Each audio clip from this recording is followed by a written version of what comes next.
Chers amis, soyez les bienvenus sur Ethos Podcast, l'éloquence ou la communication des leaders. Aujourd'hui, pour cet épisode, j'ai le plaisir de recevoir Victoria, que j'ai rencontrée un soir dans un événement entrepreneurial et qui faisait une conférence sur le leadership, les nouveaux leaderships. Et sa parole m'a beaucoup touché, donc j'ai décidé de l'inviter aujourd'hui. Victoria, je te laisse nous raconter ton histoire. C'est la première question que je pose à tous mes invités. Est-ce que tu peux te raconter, s'il te plaît ? Merci Samuel pour l'invitation. C'est une question qui est particulière. Se raconter, c'est quelque chose qui est quand même assez... Ça demande de prendre du recul peut-être sur ce qu'on fait et justement de se détacher des étiquettes qu'on pourrait avoir tendance à poser. Quand on rencontre quelqu'un, qu'on dit « qu'est-ce que tu fais, qui es-tu ?»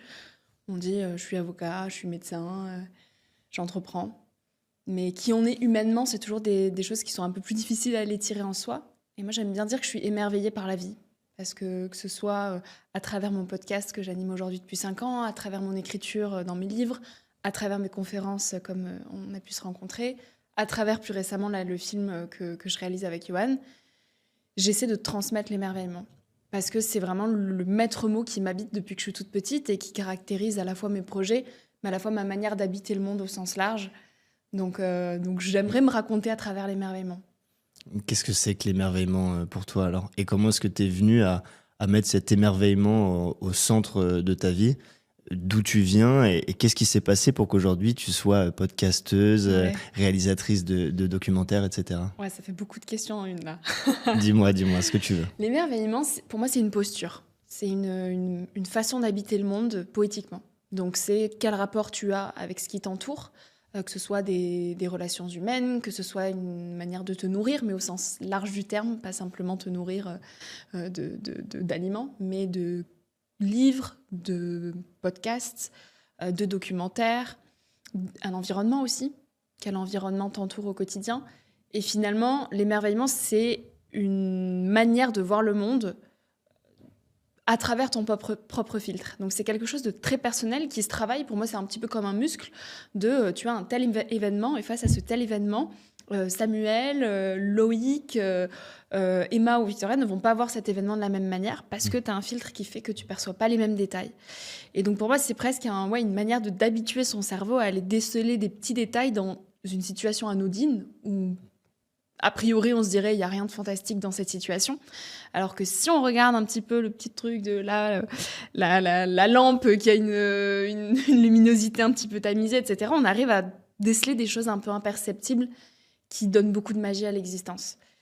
Et alors ça se travaille. Je pense quand même que j'ai ça en moi depuis toute petite et je reste assez convaincue qu'on l'a tous quand on est petit, cet état d'émerveillement face à la vie.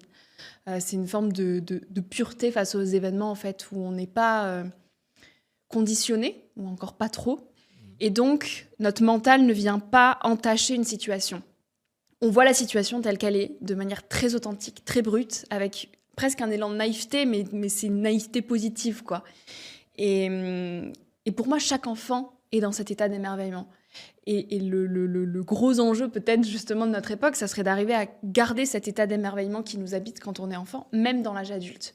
Et ça demande une vraie discipline, une vraie rigueur et presque beaucoup de... Pour moi, c'est la plus grande forme de résistance aujourd'hui, en fait, dans ce monde contemporain où on nous pousse à nous écarteler et à laisser notre bonheur entre les mains de choses extérieures.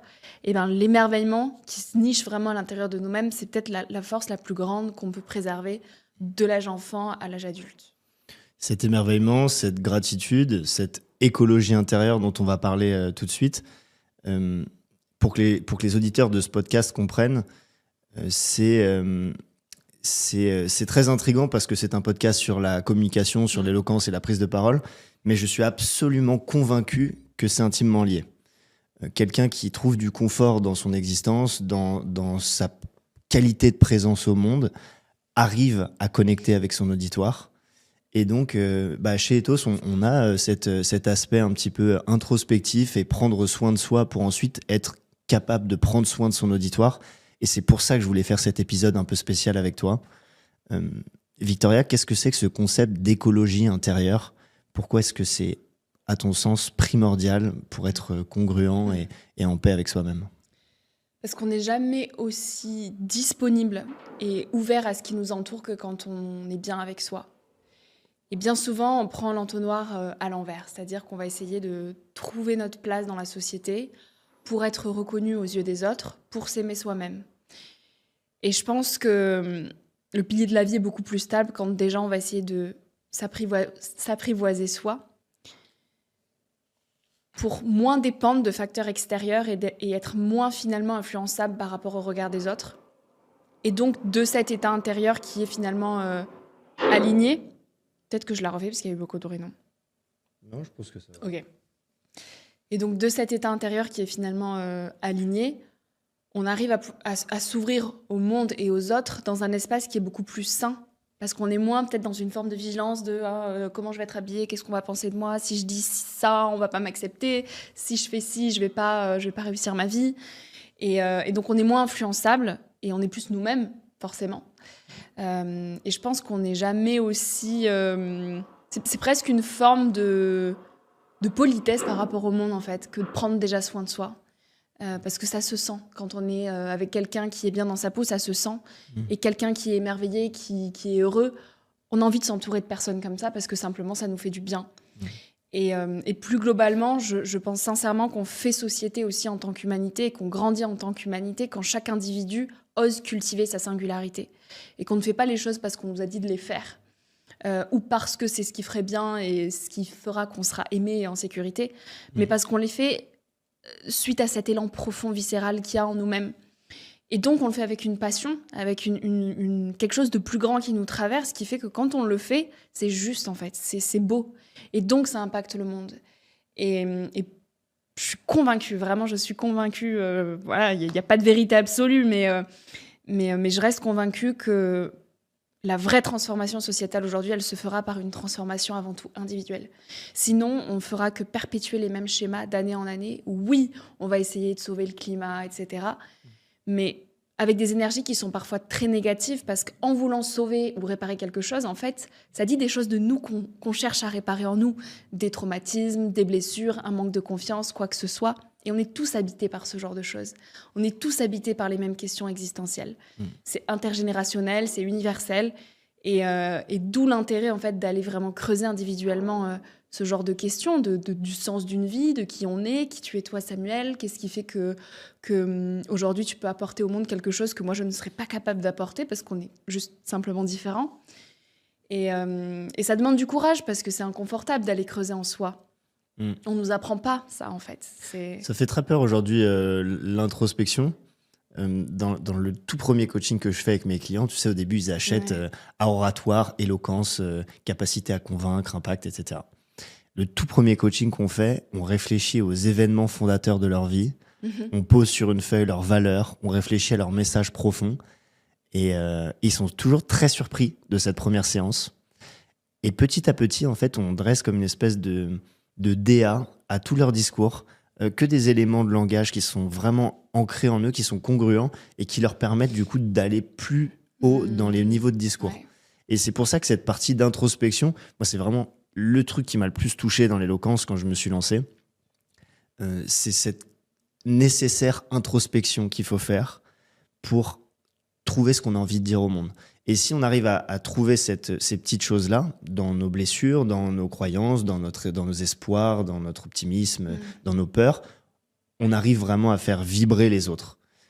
C'est très, très dur. Enfin, je ne sais pas si c'est très, très dur, mais en tout cas, c'est très effrayant, c'est assez vertigineux quand on a 20 ans, 27 ans, même plus tard, de se dire « Ok, je vais aller chercher en moi ce que j'ai envie de dire au monde ». Parfois, les gens nous prennent pour des espèces de gourous de développement personnel, etc. Qu'est-ce que tu as envie de répondre à ces gens qui ont peur d'aller chercher et de travailler cette écologie intérieure ? Ça fait peur parce qu'il n'y a pas de réponse préfaite. Il n'y a pas de modèle autour de nous qui pourrait dire il faut que tu te poses précisément cette question et tu auras telle réponse et il faudra que tu fasses ça derrière. C'est quelque chose de tellement intime que c'est vertigineux parce qu'on est simplement face à soi-même. Et on ne prend jamais ce temps-là d'être face à soi. Parce que ça fait peur. Donc dès qu'on a 5 minutes devant nous, on va combler ce vide. En faisant diverses choses, en appelant un copain, en étant sur le téléphone, même lire, tu vois, t'as 5 minutes dans un bus, juste laisser le vide. tu vois. Ouais. Ou aller marcher pendant 1 heure dans la forêt sans appeler quelqu'un, sans écouter de la musique, sans marcher avec un ami, ta maman, juste seule. Et, et je crois qu'il y a aussi quelque chose de plus profond que ça, qui est qu'en fait, la solitude aujourd'hui, c'est connoté très péjorativement. Être solitaire, c'est la pauvre, quoi, elle est solitaire. Et alors que c'est la plus belle qualité au monde, en fait. Déjà, de chérir ses temps avec soi et d'apprendre à être bien avec soi-même, c'est une force inébranlable qui nous tient toute une vie, en fait. Mais ça demande... c'est encore une fois un muscle qui se travaille et qu'on ne nous invite pas à travailler. Donc je pense que c'est une éducation qui doit se faire dès l'enfance, dès l'école, déjà. Et c'est vrai que quand on n'a pas des outils autour de nous pour commencer à poser des premières pierres à cet édifice-là, c'est très compliqué, on se sent désemparé. On se dit mais par quoi on commence? C'est pas pour moi. Aujourd'hui on parle de méditation un petit peu dans tous les sens, ça peut effrayer parce que soit on va nous mettre l'étiquette de gourou, spiritualité, on les a perdus, ils sont perchés. Soit on va avoir presque peur de se dire moi je vais toucher à ça parce que je suis pas quelqu'un comme ça, je suis quelqu'un de très cartésien qui a eu l'habitude de porter des costumes toute ma vie, et si je m'essaie à la méditation, waouh, qu'est-ce qu'on va penser de moi encore une fois, quoi. En lisant ton point sur l'écologie intérieure, j'ai noté quatre grandes thématiques. Peut-être que c'est ça les axes un peu de travail. Le premier que j'ai noté, c'est prendre soin de soi et du monde. Le deuxième, ça serait de cultiver le silence, le vide et l'ennui pour prendre de la hauteur. Tu parlais de ce moment dans le bus où on laisse la place au vide. Ensuite, sortir du pilote automatique. Et quatrième point, la conscience, la nourriture intellectuelle et choisir son environnement.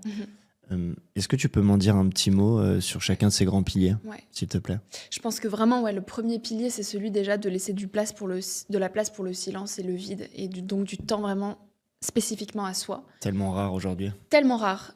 Mais je pense que c'est pas qu'on l'a pas ce temps, c'est qu'on le prend pas. Parce que c'est qu'une question de priorité, en fait. Entre prendre, je dis pas qu'il faut pas le faire, mais prendre une bière avec un ami à 19h ou prendre 1 heure de méditation de 19h à 20h, on a le choix. Mais on n'en fait pas une priorité parce que ça nous semble pas, je dirais pas utile, parce on comprend de plus en plus l'intérêt de le faire, mais ça nous semble être encore une perte de temps. De se dire, je vais passer 1 heure à juste méditer, à ne rien faire. Et ce rien faire, il est presque culpabilisant dans une société où on nous pousse toujours à être dans l'action, à montrer qu'on est dans l'action. À faire. Il faut qu'il y ait une rentabilité du temps, des choses, de nos relations. Tout doit être rentabilisé et montré.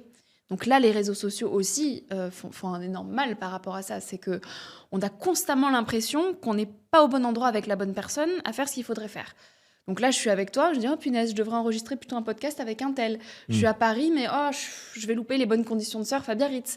Et donc, on est constamment dans ce truc de je suis là, mais je ne suis pas vraiment là, en fait, à fuir le présent. Et là, ça demande un exercice encore plus difficile que de se dire, je suis là, et en plus d'être là, je ne vais pas faire quelque chose avec ce là maintenant. Je vais simplement laisser du vide. Okay. Et au début, c'est très effrayant. On a peur de perdre du temps et de se retrouver face à soi et de voir ce qui va émerger. Parce que c'est là que ressort finalement la vérité profonde, les intuitions, la petite voix qui te dit « Mais en fait, là, t'es pas du tout heureuse dans ton CDI. Pourquoi tu restes ?» Hyper inconfortable. Bah ouais, je le sais, mais non, je peux pas quitter mon CDI. Bon, allez, ça me saoule la méditation, je pars. Et là, de se dire « Ah ok, il y a un inconfort, je vais creuser en fait. » Et la méditation, c'est pas ne plus penser. C'est être conscient de ses pensées, les laisser passer et ne pas y réagir.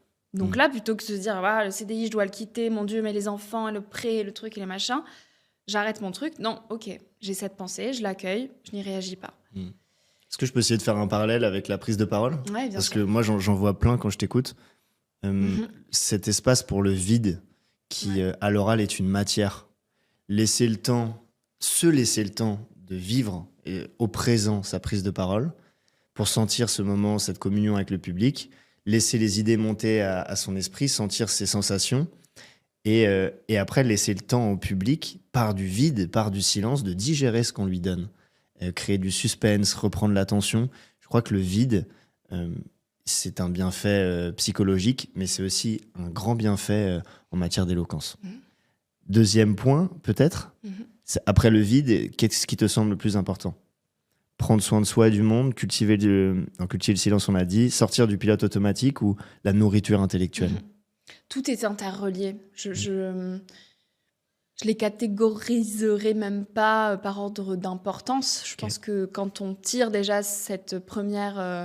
quand on ouvre cette première porte déjà au silence, après, le pilote automatique, de manière assez automatique, se déconstruit aussi. Tout s'imbrique. Mais c'est vrai que quand on apprend à méditer et à laisser de la place au silence, on voit de manière beaucoup plus objective sa vie, en fait. Donc on se rend compte des actions qui sont faites machinalement sans qu'on les remette en question. On se dit, ça, allez hop, quel exemple concret j'aurais ? Il y a évidemment ce schéma de métro boulot dodo qu'on ne remet pas en question, qu'on croit être la vérité absolue pour vivre une vie réussie. Et puis on se retourne à 60 ans et on se dit, mince, mais j'ai laissé passer tout ce temps-là. Et en fait, oui, j'ai accumulé de l'argent, mais qu'est-ce que je fais de cet argent ? Qu'est-ce qui reste ? Mon rêve d'enfant, je ne l'ai jamais réalisé. Et puis on en vient faire des burn-out, à crise de la soixantaine, et puis tout ce qui s'ensuit. Et donc déjà, de prendre du recul sur nos vies, en analysant les situations avec plus en fait, presque une posture de spectateur de son propre film, qui est notre vie, tous.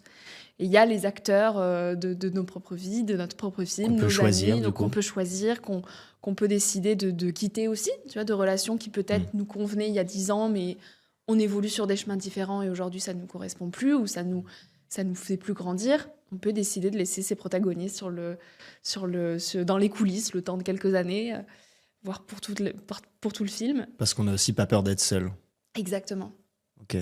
Donc en fait, cette écologie intérieure, elle nous permet de nous libérer de petit à petit de ce besoin de reconnaissance sociale et donc peut-être de la peur du jugement, de la peur de l'échec, qui sont deux grandes peurs qui touchent les orateurs.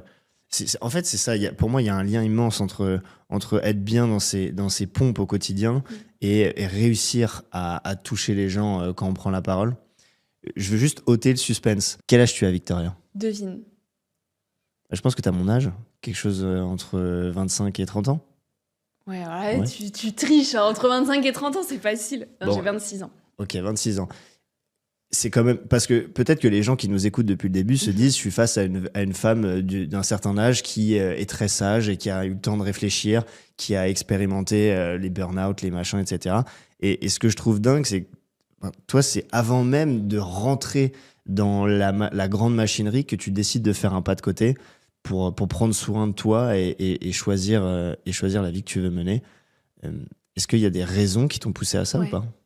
Tu parlais de peur juste avant. Moi, je crois que ma plus grande peur, depuis toute petite, c'est celle de passer à côté de ma vie. Et j'ai toujours eu cette curiosité d'observation de tout ce qui m'entoure. Et de voir les adultes aussi malheureux, parce que vraiment, c'est comme ça que je le ressentais, ça m'a fait peur. Je me suis dit, mais en fait, la vie d'adulte, c'est horrible.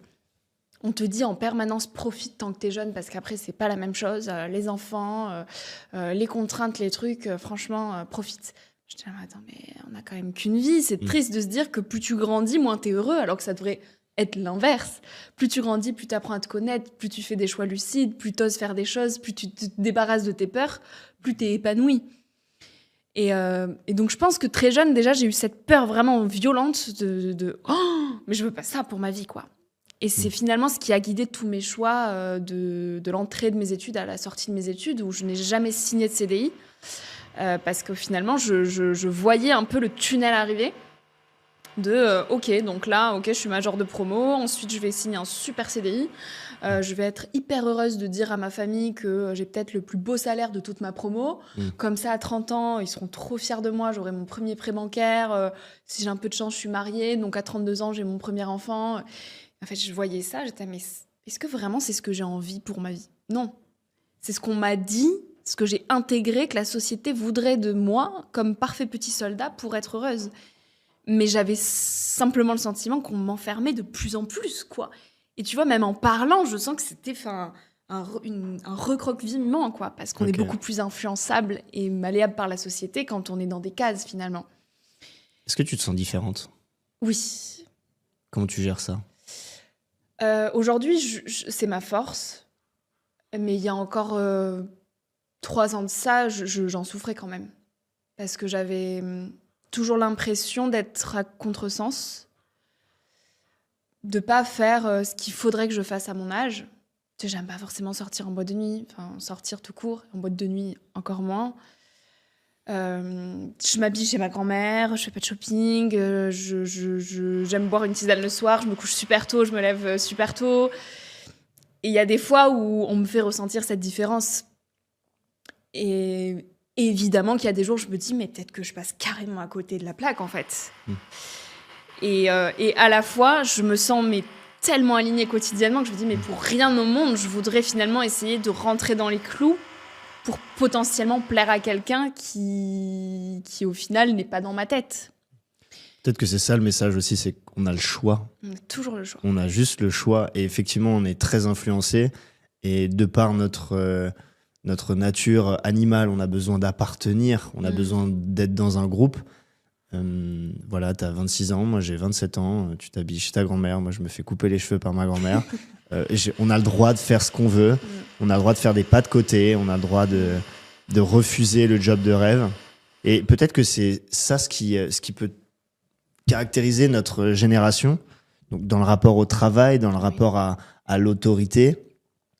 Moi, c'est vraiment ce qui m'a touché quand je t'ai entendu parler pour la première fois, c'était cette idée de les nouveaux leaders, les leaders de demain. Et voilà, à quoi ça ressemble quelqu'un qui peut mener les autres, qui peut influencer les autres, qui peut prendre soin de sa communauté.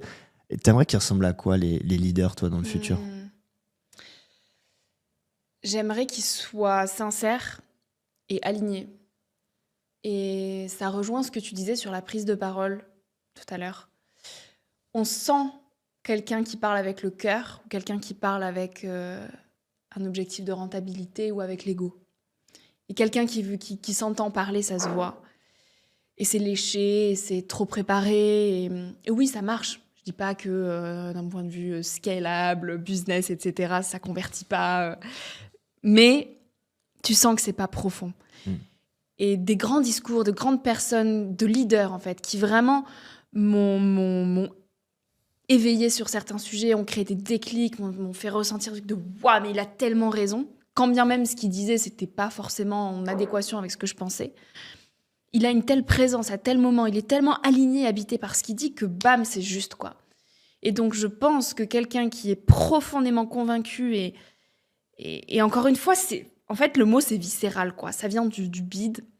Et donc, tu le rayonnes, quoi. C'est en toi et ça se sent. Et pour moi, c'est ça, les leaders. Tu as envie de suivre quelqu'un qui est habité. Tu as envie de suivre quelqu'un qui est heureux.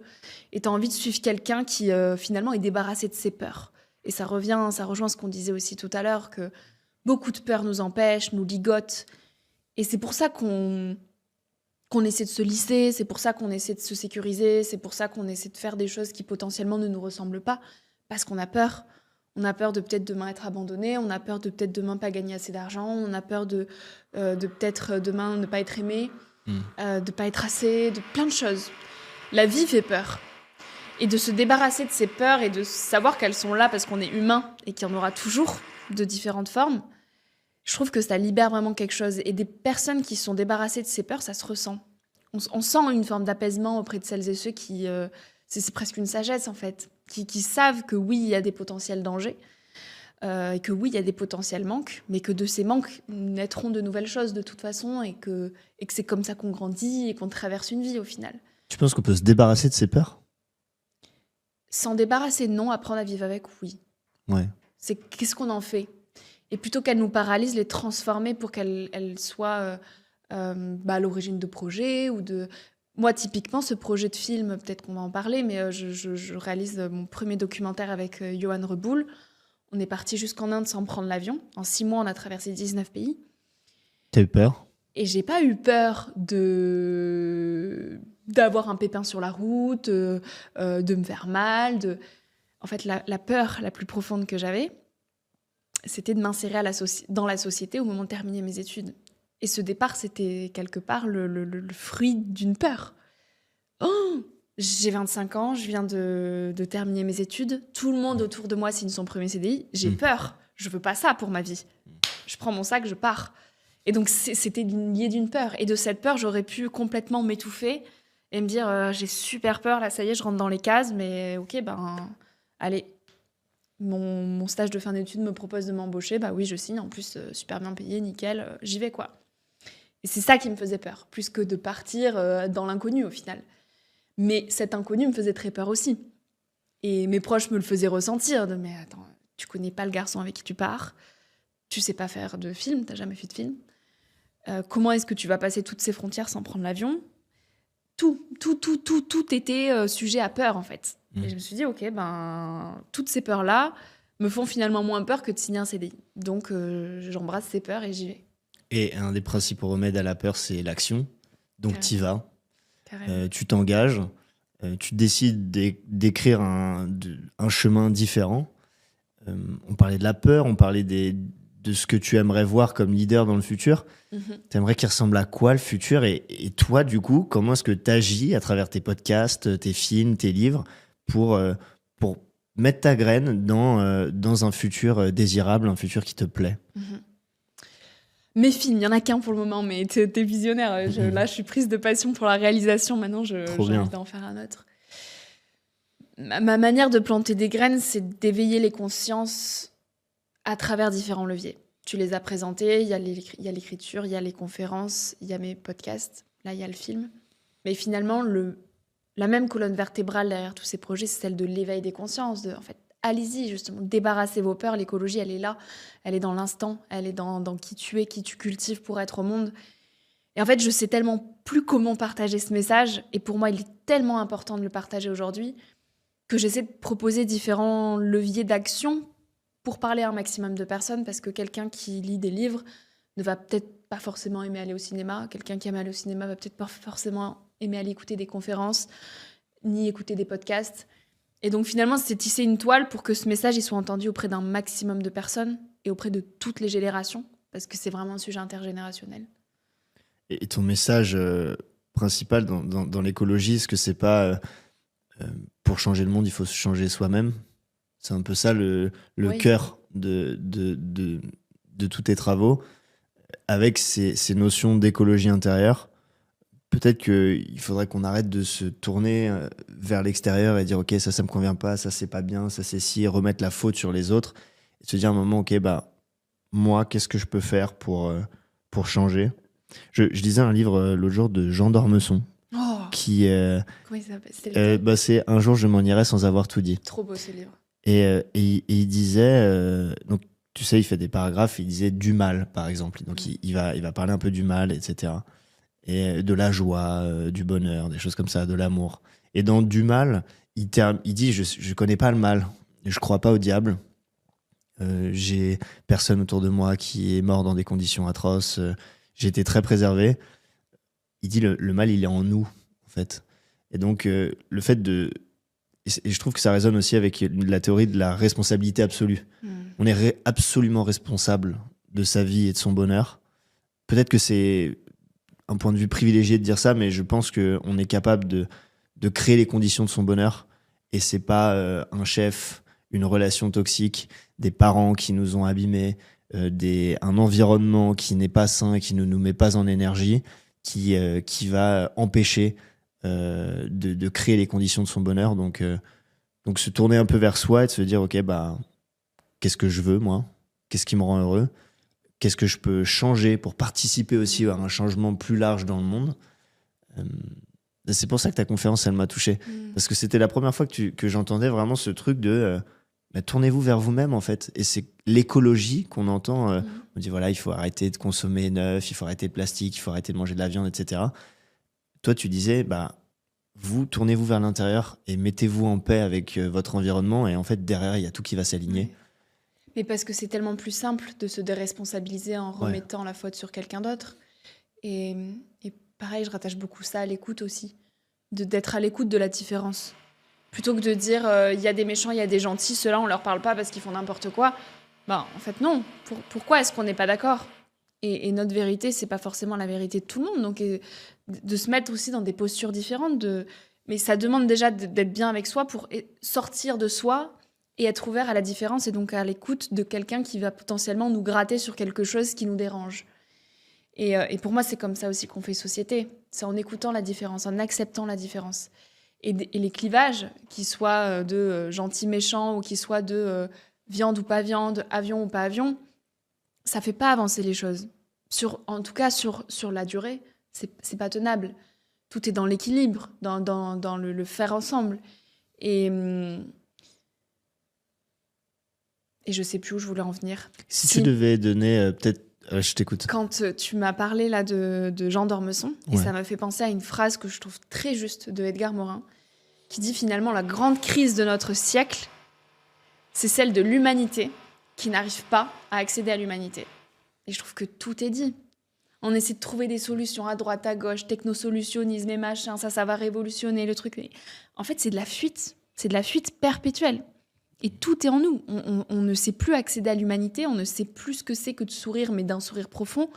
On ne sait plus ce que c'est que de s'ouvrir à l'autre sans avoir peur de l'autre. On ne sait plus ce que c'est que le partage, que l'amour, que la joie. Et au final, toutes ces valeurs qui font une vie, qui sont essentielles et qui nous rendent durablement et profondément heureux, on les oublie, on les zappe. Et on s'en remet à quelque chose d'extérieur, comme si ça allait nous sauver. Mais c'est une fuite. C'est vraiment une fuite. Tu vois, là on enregistre un podcast, on est à 10 mètres de Station F. Ouais. C'est vraiment l'énergie de la Startup Nation avec tout ce qu'elle a de positif, d'enthousiaste, d'optimiste, de créatif. Et il y a aussi peut-être un écueil dans lequel il faudrait pas tomber. Écueil dans lequel j'ai pu un peu... j'ai vu le précipice et je me suis fait un petit peu peur sur la reconnaissance sociale, sur LinkedIn, sur les chiffres, sur la performance en permanence. Ces performances la semaine, on enchaîne les rendez-vous, il faut faire des deals, il faut avoir un gros CA, il faut augmenter le bénéfice, avoir des clients toujours plus importants. C'est la performance le week-end avec ces marathons dans tous les sens, ces Aerox, etc. C'est tant mieux si les gens veulent le faire, mais à quel moment on se laisse tranquille À quel moment on se laisse tranquille et à quel moment on se rend compte que finalement épater la galerie, ça rend pas heureux et que les gens nous aiment, les gens qui nous aiment vraiment, ils nous aiment parce que t'es Victoria, parce que je suis Samuel, parce qu'on est leur ami, parce qu'on est présent, parce qu'on est à l'écoute, parce qu'on est doux, parce qu'on est joyeux, parce qu'on est simple. Et je pense pas qu'ils nous aiment parce que on est entrepreneur, parce que parfois on a réussi telle ou telle chose. J'espère que ce message passera aux oreilles de certains qui se lancent dans l'entrepreneuriat, qui ne s'oublient pas, qui n'oublient pas d'où ils viennent, qui n'oublient pas leurs vraies valeurs, leur éducation et les gens à qui ils ont envie de plaire. Je pense qu'on peut vraiment se perdre. Ouais. Avant de te donner la parole et qu'on parle du futur, j'ai envie de savoir juste un petit guide pratique en 3 conseils. Quel conseil tu donnerais à quelqu'un qui sent un début de désalignement ou tu vois, une espèce de petit mal-être au quotidien? Qu'est-ce que tu pourrais lui donner comme conseil pour travailler et commencer à son chemin d'écologie intérieure? Déjà, merci pour tout ce que tu viens de dire, ça parle beaucoup. J'avais envie de rebondir sur une expérience, mais on en parlera peut-être après. Dis-moi. C'est un marathon que j'ai... Donc j'ai réalisé un marathon quand j'avais, je crois, 22 ans, à une période où justement j'avais besoin de me prouver des choses. Je le reconnais qu'aujourd'hui. Mais j'avais besoin de me prouver des choses. J'avais besoin qu'on dise « Ah, Victoria, elle a fait un marathon, quoi !» T'es marathonienne. Et je suis marathonienne, c'est trop stylé, j'ai ramené la médaille. Et c'est une période où j'étais très dure avec moi-même. Et là, tu as employé le mot « doux » et la douceur. C'est vraiment, je pense, et donc je réponds aussi en même temps à ta question, pour moi, c'est la douceur qu'il s'agit de placer dans sa vie, d'autant plus quand on est dans ces périodes de flou ou de désalignement, déjà d'être doux avec soi en disant « c'est ok, c'est normal en fait ». Et donc pour revenir à mon marathon, je me suis dit « tiens, cette année, pourquoi pas en faire un deuxième ?» parce que j'adore courir. Mais j'adore profondément. Ça me fait du bien, ça me vide la tête, je le fais pour moi. Et là, pour le coup, je sais pas ce qui m'est passé par la tête en me disant, tiens, pourquoi pas refaire un marathon. Donc je me prépare, etc. Et c'était il y a 2 semaines. Et en fait, à partir du 23e, ça commençait vraiment à être dur. Je sentais mes jambes fatiguées, parce que je me déplace beaucoup en ce moment, je fais beaucoup de choses. Et je sentais juste que mon corps n'était pas là. Et que j'étais en train de le tirer, quoi. De lui faire mal, ouais. De lui faire mal. Et vraiment, je me suis vue lui faire mal. Je me disais, là, je me fais mal. Et dans ma tête, je me disais, non, mais tu vas pas lâcher. Après, j'étais là, mais attends, mais pourquoi tu lâcherais pas, en fait ? Pourquoi tu veux aller jusqu'au 42e ? C'est quoi le but? Tu veux ramener la médaille, ok, tu veux dire que tu l'as fait une deuxième fois alors que tu l'as déjà fait une fois. Qu'est-ce que tu veux prouver en fait? Et qu'est-ce que ça ferait là que tu lâches en fait? Qu'est-ce que ça ferait? Et alors, t'as fait quoi? Et j'ai lâché au 30e. Je me suis dit, ok, alors je tire quand même jusqu'au 30e. Donc toutes ces réflexions se sont faites entre le 23e et le 30e kilomètre. Et je me suis dit, bon, si je vais au 30, je vais aller au 42. En fait, arrivé au 30, j'étais vraiment dans un état. Je me disais, mais pourquoi tu fais ça en fait? Personne t'a obligé à être là. T'as rien à prouver à personne. Tu cours parce que ça te fait du bien. Et là, t'es en train de te faire mal. Et tous là, je nous regardais tous courir. J'étais là, mais tous à partir du 30e kilomètre, mais on n'en peut plus en fait. Et j'étais là, mais tu encourages presque dans ta pratique là, de la course aujourd'hui, encore ce truc très capitalistique de toujours plus, je vais chercher ma médaille, il y a de la force, il y a quelque chose de très yang, tu vois. Et je me suis dit, tu sais quoi, ça te demandera encore plus de courage de lâcher au 30e. C'est vrai. Et d'en parler, de ne pas avoir honte de lâcher, de dire, ben ouais, je ramène pas la médaille, j'abandonne mon marathon au 30e, et je suis heureuse de le dire, et je l'affirme, quoi. Et j'en ai parlé sur les réseaux, et aujourd'hui, j'ai l'impression de m'être réconciliée avec moi-même, de me dire, en fait, moi, ce qui m'a plu, c'est tout le processus de préparation, c'est de pouvoir courir pour me faire du bien. Et là, à ce moment-là, j'avais pas envie d'aller jusqu'au 42e. J'ai poussé jusqu'au 30e. Je suis clairement sortie hors de ma zone de confort. Et puis j'ai lâché et c'est OK. Et c'est de la douceur. On a tellement besoin de douceur aujourd'hui, dans un monde où tu as l'impression que si tu ne ramènes pas une médaille, ça va dans le sport, ça va dans le jackpot, dans le dans boulot, ton CDI, dans le boulot, dans et même tout. dans les relations amoureuses, partout. Tout. Et félicitations à ceux qui ont fait le marathon et félicitations à ceux qui ont eu le courage de s'arrêter au 30e kilomètre pour boire un petit café et se dire « Ah, quel plaisir !» Je suis arrêtée, j'ai dit « Ah, yes, j'ai bien fait !» Trop bien. Donc du coup, pour terminer ce podcast, peut-être une micro boîte à outils. Je suis désaligné, je suis pas forcément bien, je sens que mes prises de parole, je suis jamais vraiment au présent, je marque pas les gens. Je me sens pas bien en fait, je sens que j'ai besoin de me reconnecter pour derrière pouvoir impacter à l'oral et pour vivre une belle vie de manière générale. Ce serait quoi les premières étapes à suivre? Reconnexion à la nature, déjà. Okay. Là, à t'entendre parler, vraiment, c'est ce qui est la nature. Okay. Et couper avec le bruit du monde finalement. Donc s'éloigner un temps des réseaux sociaux, des interactions sociales, pour pas être influencé. Finalement, c'est du bruit qui vient un peu nous polluer mentalement et qui nous éloigne de l'intuition profonde qu'on peut avoir pour un certain projet, une certaine prise de parole ou quel que ce soit le problème. Mais de se retrouver en nature pour s'épurer finalement, c'est une manière de toucher à ce qu'il y a de plus vif et à ce qu'il y a de plus juste. Okay. Et si on sent un certain désalignement, c'est que au fond de nous, dans notre corps, il y a quelque chose qui dit là, ce que tu fais, c'est pas bon, c'est pas juste. Donc, est-ce que tu le fais parce qu'on t'a dit qu'il fallait le faire encore une fois? Est-ce que tu le fais parce que c'est un peu inévitable? Pourquoi? Et peut-être que c'est juste, mais que c'est simplement une période qui est pas facile à vivre, parce que fatigue, parce que la vie, parce que contrainte personnelle, parce qu'il peut y avoir 1001 raisons. Donc déjà de se dire, je suis doux avec moi-même, ok, je sens que c'est pas aligné, ça va passer, je le note et je le fuis pas. Là où on pourrait réagir en mode ah là là, je suis dur avec moi-même, ça va pas, qu'est-ce qui se passe? Et de réagir dans la force et dans la confrontation. Mais plutôt de prendre du recul en se disant ok, il se passe ça, off, plus de téléphone, plus de trucs, je vais digérer ce qui se passe. Je prends 3 jours dans la nature et ça épluche tout, vraiment. Mais ça épluche tout. On revient de là et on sait ce qui est juste, on sait ce qu'il faut faire. Et peut-être qu'on s'en rééloignera en reconnectant parce que on est rattrapé par la vie, etc. Mais au fond de nous, quand on est dans la nature, les choses, elles savent. Enfin, c'est là, quoi. Donc nature, douceur. Douceur. Dans ce que je comprends, réagir avec douceur. Et est-ce que et du temps avec soi. Et du temps avec soi? Les 3 vont ensemble. Du temps seul, dans la nature, en étant doux avec soi-même. Voilà. Et je pense que ce silence permet du coup de se poser la question du pourquoi on fait les choses, d'apprendre à se connaître. Et je pense que c'est aussi le terreau de la créativité. Le vide et le silence, c'est vraiment là où on a les meilleures idées pour écrire des discours, pour construire des sociétés, pour avoir des projets.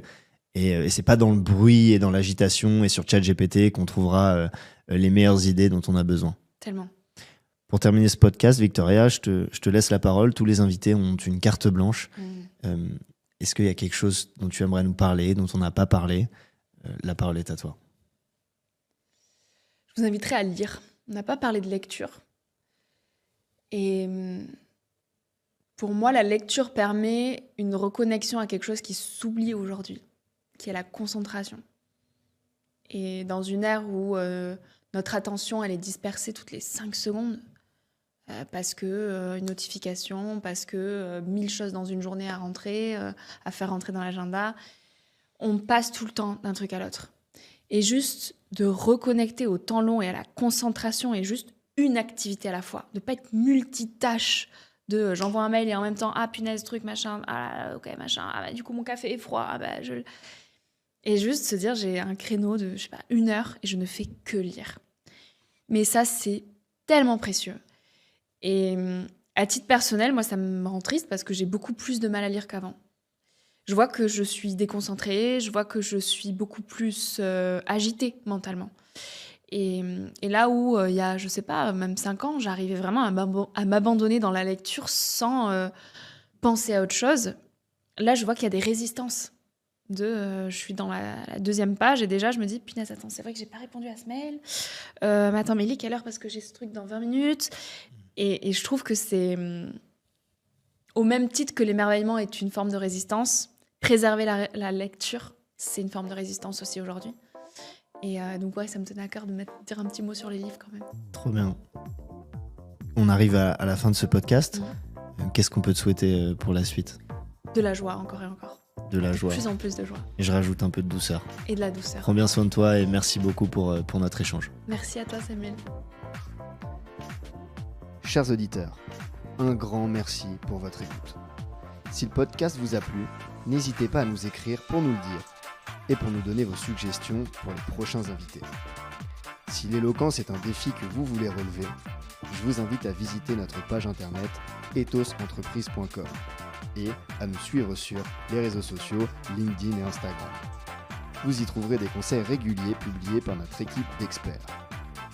L'ensemble du cabinet Ethos et moi-même, nous tenons à votre disposition et vous encourageons vivement à relever le défi de l'oralité.